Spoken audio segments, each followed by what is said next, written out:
అని ఉండొచ్చు కాక మేము అధికారంలోకి వస్తే కర్ణాటక లాగా లేదా కర్ణాటకలో వచ్చి 4% రిజర్వేషన్ మీద ఏదో కొంచెం దాన్ని ఇది చేయబోతే సుప్రీంకోర్టు చివాట్లు పెట్టింది.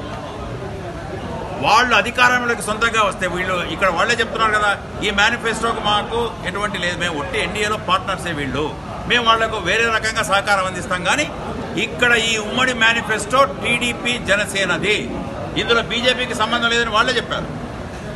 ఎంతవరకు అంటే వాళ్ళకు కొన్ని సీట్లు ఇచ్చి మమ్మల్ని ఆర్థికంగా ఆదుకోవడం వరకే, మిగతా విషయాలతో వాళ్ళకు సంబంధం లేదు, ఆదుకోవడం వరకు.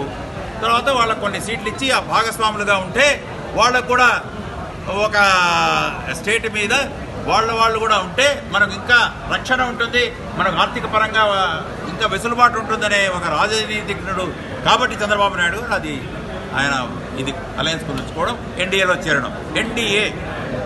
ఇండియా లాగా ఎన్డీఏ కూడా ఉంది. ఎస్, పొత్తు ధర్మం ఉంటుంది వాళ్లకు. ఒకవేళ మనం చూసాం అంతకుముందు ఆయన చంద్రబాబు గారు అంతకుముందు కూడా బీజేపీతో ఉండి నేను కామన్ వాళ్ళకు 100 అది రాలేదనుకోండి 200 మ్యాజిక్ ఫిగరు, ఒక పొత్తు వచ్చినప్పుడు కామన్ మినిమం ప్రోగ్రామ్ అని కూడా వస్తుంది.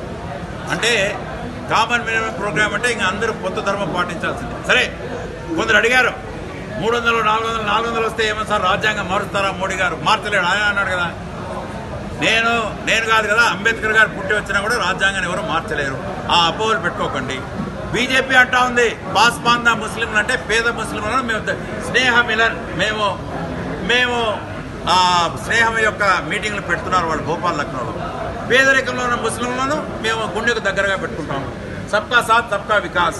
అందరి 140 కోట్లు ముస్లింలు సుమారుగా 30-35 కోట్లు ఉన్నారు. మైనారిటీలు అందరూ కలిపి 30 కోట్లు ఉన్నారు. ఇప్పుడు వాళ్ళ పేదరికంలో ఉన్న ముస్లింలందరూ 90% ముస్లింలు పేదరికంలో ఉన్నారు. వాళ్ళందరి తోడు నాకు కావాలని మోడీ గారే అంటున్నారు. కాబట్టి ఒకటి మన ముస్లింలకు చివరిగా చెప్పేది, ఈ మేనిఫెస్టో టీడీపీ జనసేనది. వీళ్ళు అధికారంలోకి రాబోతుంది ఈ పార్టీ. అక్కడ సెంటర్లో కేంద్రంలో బీజేపీ వస్తుంది కాబట్టి కొన్ని సీట్లు వారికి ఇచ్చి టీడీపీ జనసేన ఒక భాగస్వాములై ఎన్డీఏలో మన రాష్ట్ర అభివృద్ధి కోసం అయ్యారు.